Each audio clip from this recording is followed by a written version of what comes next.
नमस्कार, मैं हूं गिरिराज शर्मा और आज हम हैं मध्य प्रदेश के जबलपुर में। मेरे पीछे आप जो बिल्डिंग देख रहे हैं वो गवर्नमेंट इंजीनियरिंग कॉलेज जबलपुर की बिल्डिंग है और मेरे साथ में जो साथी आपको दिखाई दे रहे हैं ये इस कॉलेज में पढ़ाने वाले असिस्टेंट प्रोफेसर हैं।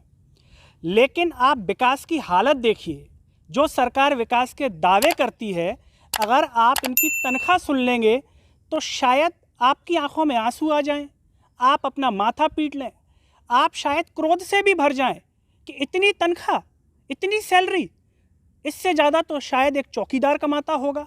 जी हाँ, ये मध्य प्रदेश के हालात की बात कर रहे हैं हम इस कॉलेज में आए, अभी शाम का वक्त है और जो शिक्षक हैं वो जा चुके हैं, लेकिन हमारी जो मुलाकात है वो इन शिक्षकों से हुई तो हमने रोक लिया। हमने कहा इस मुद्दे पर बात की जाए और जो मध्य प्रदेश की जनता है उसको रूबरू करवाया जाए कि हकीकत में विकास के क्या हालात हैं, एक आदमी की जीवन शैली किस स्तर तक गिर गई है या फिर बढ़ गई है। चर्चा की शुरुआत करते हैं। क्या नाम है आपका? सर, मेरा नाम प्रदीप कुमार यादव है। प्रदीप जी, आप क्या करते हैं, ज़रा दर्शकों को बताएं। मैं गेस्ट फैकल्टी हूँ और जो कैडर है वो असिस्टेंट प्रोफेसर का है, उसके अगेंस्ट में मैं यहाँ पर काम करता हूँ जी। और मैं लगभग यहाँ पर 2.5-3 साल से कार्यरत हूँ। पूर्व में मैं NIT भोपाल में कार्यरत था, उसके पहले मैं जागरण यूनिवर्सिटी भोपाल में अब आपने बताया कि आप यहाँ पर कार्यरत हैं, तो मूल रूप से बताइए, इतने साल से आप पढ़ा रहे हैं, कितनी तनख्वाह आपको मिल रही है? यहाँ पर 400 रुपये प्रति कालखंड के हिसाब से जो सैलरी है वो दी जाती है यहाँ पर। तो 3 लेक्चर ही हम मैक्सिमम ले पाते हैं, जिसके हिसाब से सैलरी पर डे 1200 रुपये होनी चाहिए। लेकिन छुट्टी के दिनों में कोई वेतन नहीं मिलता है और जो पॉलिसी चल रही है 400 रुपये प्रति कालखंड की, वो सन 2004 से चल रही है यहाँ पर और ये 2021 चल रहा है। आप खुद ही देखिए, इतनी महंगाई है और जो शिक्षक है पिछले 10-10, 12-12 साल से यहाँ पर पढ़ा रहे हैं, गेस्ट फैकल्टी और असिस्टेंट प्रोफेसर कार्यरत हैं जी। और उनके साथ में प्रॉब्लम ये हो रहा है कि सैलरी तो कम है ही और सैलरी तो कम है ही उनकी। दूसरा मुद्दा ये उठता है कि ना तो कोई लीव है यहाँ पर। अगर सपोज दैट संडे का दिन है तो संडे के दिन कोई सैलरी नहीं बनेगी, दिवाली है तो कोई सैलरी नहीं बनेगी, होली है तो कोई सैलरी नहीं बनेगी। इस तरीके से लगातार समस्याएं बनी हुई हैं और सिर्फ सैलरी की समस्या नहीं है। आप देखिए, जो महिलाओं को जो मैटरनिटी लीव मिलनी चाहिए, ना कोई लीव मिलती है, ना कोई इंक्रीमेंट है। अगर कोई 5 साल से पढ़ा रहा है तो कोई इंक्रीमेंट पॉलिसी नहीं है और गवर्नमेंट खुद इस बारे में एक आदेश जारी कर चुकी है कि इनको न्यूनतम मानदेय मिला जाना चाहिए। मध्य प्रदेश में टोटल 5 गवर्नमेंट इंजीनियरिंग कॉलेज हैं। Government engineering college Jabalpur, Rewa engineering college, Indira Gandhi engineering college Sagar, Naugaon और उसके अलावा उज्जैन इंजीनियरिंग कॉलेज। और पांचों इंजीनियरिंग कॉलेज में मिला के कम से कम 200 गेस्ट फैकल्टी, जो कि असिस्टेंट प्रोफेसर कैडर के अगेंस्ट में रोस्टर सिस्टम को पालन करते हुए इंटरव्यू और लिखित परीक्षा के माध्यम से यहाँ पर चुने जाते हैं। क्या नाम है आपका? विष्णु झारिया। विष्णु जी, अभी आपके जो साथी हैं उन्होंने बताया कि 400 रुपये प्रति लेक्चर। ये सर। आप भी इसी कॉलेज में पढ़ाते हैं? ये सर, CS डिपार्टमेंट इसी में ही पढ़ाते हैं? सर। तो आपको भी इतना वेतन मिलता है? ये सर, बल्कि अगर कॉलेज लग रहा है और बच्चे नहीं आते हैं तो कोई पे नहीं होता, उसका कोई भी पेमेंट नहीं बनता। तो आप कितने साल से पढ़ा रहे हैं? मैं यहाँ पर लगभग 3 साल हो गए मुझे। 3 साल हो गए। 400 रुपये प्रति लेक्चर, तो महीने की कितनी तनख्वाह आपकी बन जाती होगी? अगर एनुअली देखा जाए तो मतलब एवरेज सैलरी 4000 से 5000 समथिंग बनती है। तो इतने में घर का खर्चा फिर? अब वो तो घर वाले सपोर्ट करते हैं तो उसी से सर्वाइव होता है, पेरेंट्स करते हैं। तो सरकार तो ये दावा कर रही है कि हमने बहुत बड़ा विकास कर दिया, सब अच्छी जीवन शैली जी रहे हैं, हर किसी के पास 4 पहिए की गाड़ी है, मकान है, पर दिखता तो नहीं है वो चीज़ें अपन को। जी। तो लोग तो यही सोचते होंगे जब आप इस कॉलेज से निकलते होंगे, मुझे लगता है इतना नाम है इस कॉलेज का कि एक सम्मान होगा, लेकिन अगर बात की जाए आर्थिक रूप से तो शायद स्थिति बहुत ख़राब है। सर, बहुत ही ज़्यादा ख़राब है यहाँ पर, और जितने भी हमारे यहाँ फैकल्टी काम करे सबकी सिचुएशन ऐसी ही है कि उनका बैक सपोर्ट रहता है। कभी पेरेंट्स सपोर्ट करते हैं या कोई और बिजनेस साथ में करते हैं, कुछ ना कुछ बैक सपोर्ट रहता है। हमारे साथ और भी जो है शिक्षक हैं। आप कितने साल से काम कर रहे हैं? क्या नाम है आपका? मेरा नाम सचिंद्र दुबे है, मैं CS डिपार्टमेंट से हूँ और मैं यहाँ पे 5 साल से कार्यरत हूँ। जी। इतना ही वेतन आपको मिल रहा है? जी। तो इतने वेतन आपको मिल रहा है, कई डीमोटिवेट नहीं होते? इतने साल से आप पढ़ा रहे हैं, ये भी अपने आप में बड़ी बात है, क्योंकि जहाँ पर देश के नेता इतने कम वक्त में अपनी सैलरियों को दुगना कर रहे हैं, तुरंत लगा देते हैं इंक्रीमेंट, तो आप लोगों का भी लगा है कि कुछ नहीं लगा? हम लोगों ने बहुत प्रयास किया, लेकिन नेताओं हम लोग की कोई बात नहीं सुनते जी। हम लोग पीछे पढ़ के थक चुके हैं, लेकिन वो लोग बस हमारा जो कागज़ जाता है यहाँ से, वो कागज़ बस साइड में रख देते हैं और कोई ध्यान नहीं, कुछ नहीं। आपका इंक्रीमेंट कितने सालों से नहीं लगा फिर? सर, यही जब से मैं कॉलेज ज्वाइन किया था तभी से ये हालत है अभी तक। तभी से ये हालत? बिल्कुल। तो जिस तरीके से महंगाई बढ़ रही है, पेट्रोल, डीजल, गैस सिलेंडर, आप भी मेरे ख्याल से पूरे परिवार में रहते हैं, जी। तो इस एवज में क्या आपकी तनख्वाह नहीं बढ़ पा रही है? बिल्कुल नहीं बढ़ पा रही है सर, इस एवज बिल्कुल नहीं। हम लोग तो बस यही सोच रहे हैं कि पेट्रोल के दाम बढ़ गए, लेकिन सैलरी तक किसी का ध्यान नहीं जा रहा कि भाई सैलरी कम से कम है, उसको ही बढ़ाया जाए। पेट्रोल और डीजल से आम इंसान तो कब तक परेशान रहेगा, सैलरी तो आप जानते ही हैं। जब आपकी जो स्थिति है, इससे कॉलेज के जो शिक्षक होंगे जो आपसे ऊपर हैं, वो परिचित होंगे, पूरा यहाँ का जो एडमिनिस्ट्रेशन जी, होगा, जी। क्या उनको हमदर्दी नहीं हो, वो कुछ प्रयास नहीं कर रहे इसके लिए? कोई कुछ प्रयास नहीं करता सर। अगर मैं यहाँ पे लाइब्रेरी की अगर एक बुक भी किसी की खो जाए ना, तो कोई सपोर्ट नहीं करने वाला। अगर आपकी गलती है तो आप खुद सपोर्ट करो, यहाँ कोई ध्यान नहीं देता किसी का। जी, मतलब वो ये कहते हैं कि कोरोना के काल में एक तरीके से आपको नौकरी है, इतना ही मिल रहा है, वही बहुत है, वरना ये भी नहीं है लोगों के पास। बिल्कुल बिल्कुल सर, और कहीं ना कहीं उस मजबूरी का फ़ायदा भी आपको लग रहा है कि उठाया जा रहा है? बिल्कुल उठा रहे हैं। नेता लोग तो यही कर रहे हैं कि हमको वोट दो, हम तुम्हारा काम करेंगे, लेकिन वोट मिलने के बाद टाटा बाय बाय, यही चल रहा है उनका। अगर बात की जाए प्रयास को लेकर के, तो इसके लिए क्या प्रयास किए गए हैं? आपने किन लोगों से बात की? क्योंकि ये मुद्दा वाकई बहुत बड़ा है और मुझे लग रहा है हमारा भी उद्देश्य यही है कि प्रदेश की जनता अवगत हो कि एक एमटेक और बीटेक करने के बाद इतनी सैलरी।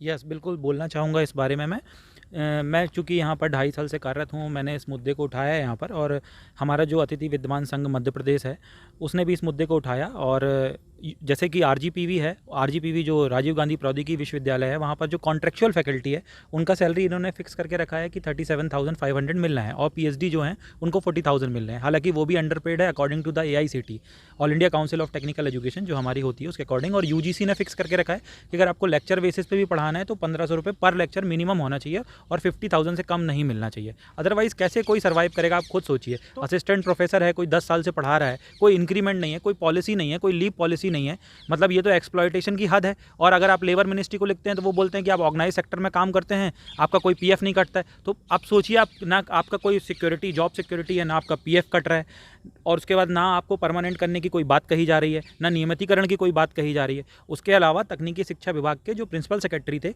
मैंने पिछली बार जो कांग्रेस गवर्नमेंट थी, माननीय बाला बच्चन जी जो तकनीकी शिक्षा मंत्री थे, उनसे जाके मैंने मुलाकात की, उनको सारा मुद्दा बताया। उन्होंने उस मुद्दे को लिखा प्रिंसिपल सेक्रेटरी को, बाद में फाइल भी चली। फाइल चलने के बाद आप उसको देख सकेंगे, आप अपने वीडियो में दिखाइएगा अभी इस चीज़ को, कि फाइल चलने के बाद तकनीकी शिक्षा विभाग ने खुद, प्रिंसिपल सेक्रेटरी ने खुद लेटर लिखा तकनीकी शिक्षा विभाग के संचालक को। संचालक ने लेटर लिखा सारे 67, इवन ये इंजीनियरिंग कॉलेज के हाल नहीं है, पॉलिटेक्निक के भी हाल हैं, जहाँ पर सिर्फ BE योग्यता है पॉलिटेक्निक को पढ़ाने के लिए, क्योंकि नीचे वाले स्तर में आते हैं पॉलिटेक्निक।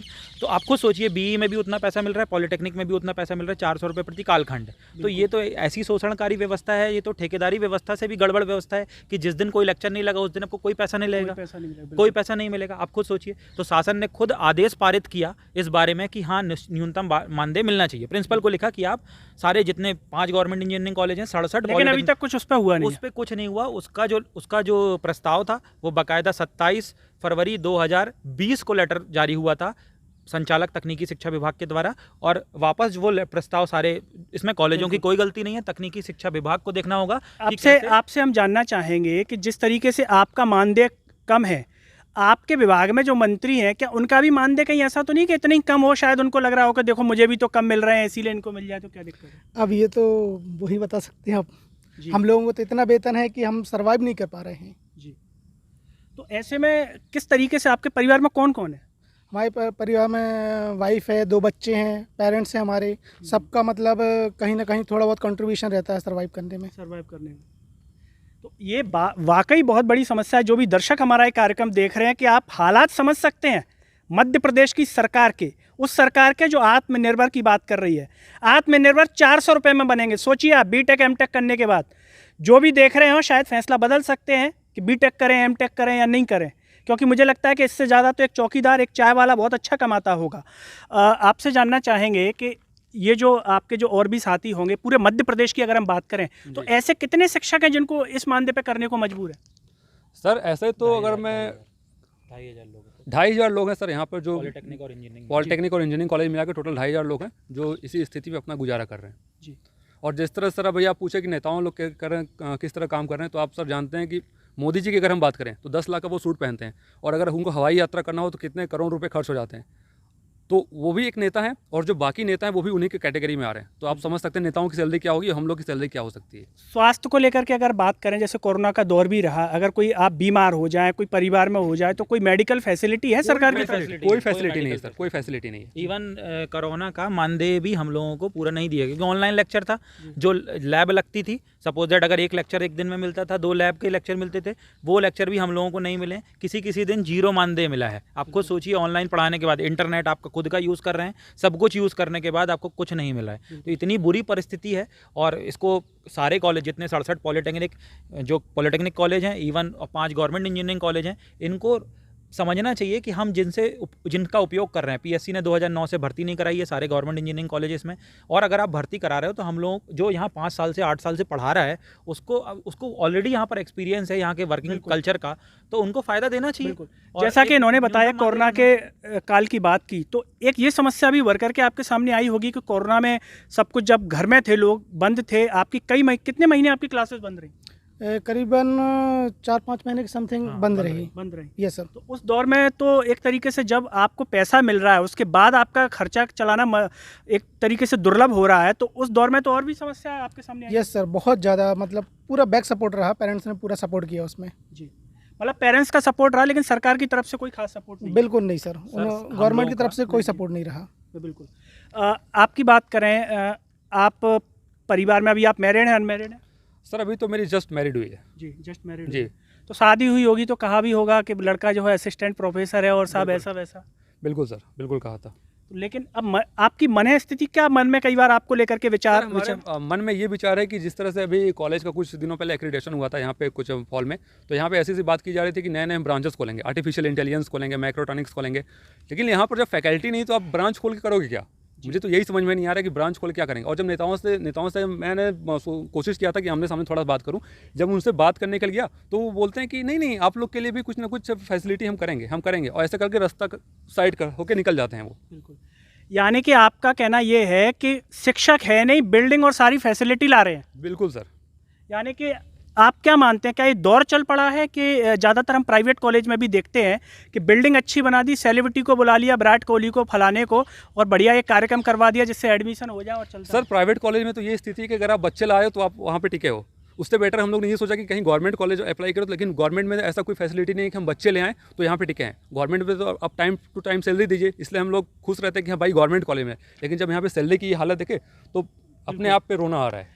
अगर बात करें मध्य प्रदेश के मुखिया शिवराज सिंह चौहान जी की, वो तो कहते हैं कि मुझे भांजे भांजियों की बहुत चिंता है, तो क्या इसको देख करके आपको लगता है कि चिंता है या फिर वो कोरी चिंता है? नहीं, बिल्कुल कोरी चिंता है। और इस बारे में मैं बोलना चाहूँगा कि माननीय यशोधरा राजे सिंधिया, जो कि तकनीकी शिक्षा मंत्री हैं और बहुत अच्छे से खेल विभाग को भी देख रही हैं अभी, तो उनको ये देखना चाहिए कि जब यहाँ की फैकल्टी को ही आप इतना पैसा भी नहीं दोगे कि वो सर्वाइव कर सके, मतलब आप उसको 4,000, 8,000, 6,000 ऐसी सैलरी दोगे, किसी महीने सैलरी भी नहीं मिलती, मतलब 11.5 महीने का कॉन्ट्रैक्ट है और 6 महीने 7 महीने आप सैलरी दे रहे हो, वो भी सैलरी भी कितनी दे रही हो, लेक्चर के हिसाब से दे रहे हो आप। तो खुद सोचिए कि फैकल्टी की स्थिति क्या होगी। बहुत सारी आत्महत्या और ये सारी चीज़ें पॉलिटेक्निक में हो चुकी हैं, पॉलिटेक्निक के बहुत सारे कॉलेजेस में हो चुकी हैं, और इंजीनियरिंग की फैकल्टी भी धीरे धीरे करेगी, क्योंकि महंगाई बहुत ज़्यादा बढ़ चुकी है, बाहर कोई अपॉर्चुनिटी इनके लिए है नहीं। और आप खुद सोचिए 10 साल 15 साल किसी एक सेक्टर में काम करने के बाद कोई कैसे वापस अपना सेक्टर चेंज कर सकता है? कोई इंडस्ट्री में जा सकता है क्या? नहीं जा सकता है। तो इस मुद्दे को उठाना हमको बहुत ज़्यादा ज़रूरी है। जब बेसिक क्वालिफिकेशन असिस्टेंट प्रोफेसर की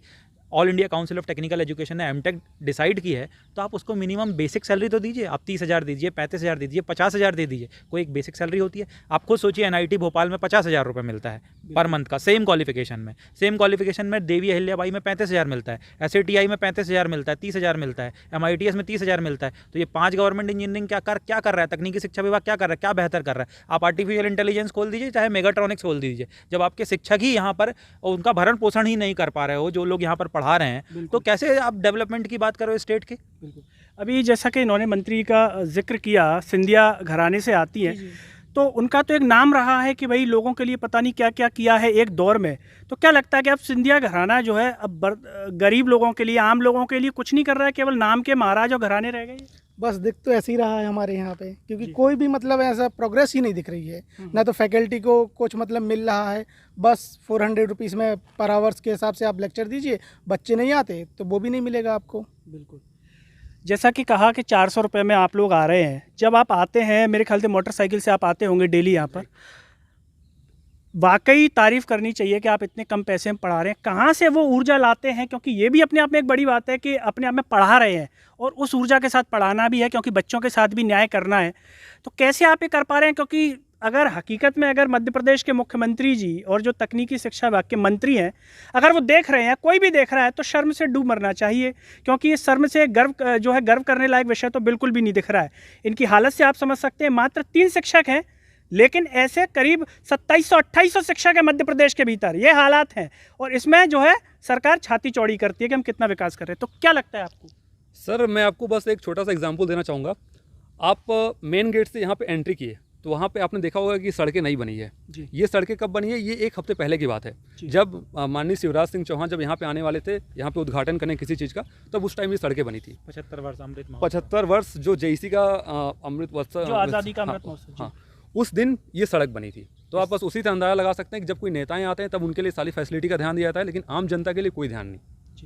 जैसा कि उन्होंने कहा कि नेता आते हैं तभी ध्यान दिया जाता है, तो क्या लगता है आपको कि तकनीकी शिक्षा मंत्री के परिवार से कोई आपके पद पर ज्वाइन कर ले, या शिवराज सिंह जी के परिवार से शायद उनके बच्चे अमेरिका पढ़ने गए हैं, वो यहाँ पे ज्वाइन कर लें तो तनख्वाह बढ़ सकती है उसके बाद? हाँ, मुझे तो ऐसा ही लग रहा है। तब जब वो ज्वाइन करेंगे तभी शायद कुछ हो पाएगा। आप खुद सोचिए, ये संस्थान जबलपुर का मतलब जब आज़ादी के पहले मध्य भारत का एकमात्र संस्थान हुआ करता था। 1947 को इसकी स्थापना हुई है।